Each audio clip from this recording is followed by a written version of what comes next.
Bike उपरे माटी बोझे tractor माड़ी दुई मृत जणे गुरुतर। खोर्धा जिला बाणपुर थाना निकटस्थ बेंगराजपल्ली रास्तार घटी एक अभावन घटना।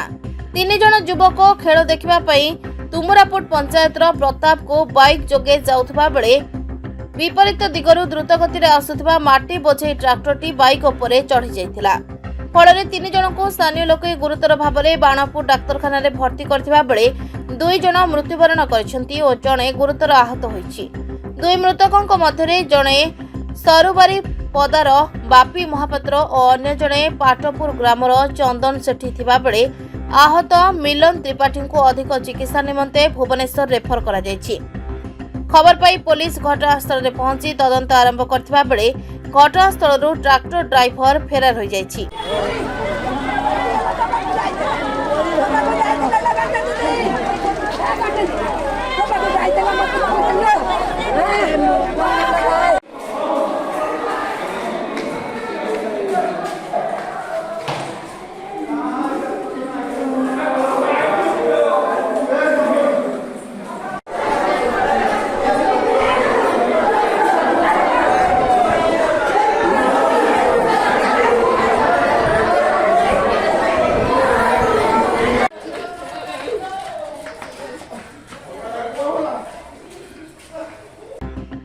खोर्धा बाणपुर शुभ्ररंजन साहू का रिपोर्ट, नारद न्यूज ओडिया।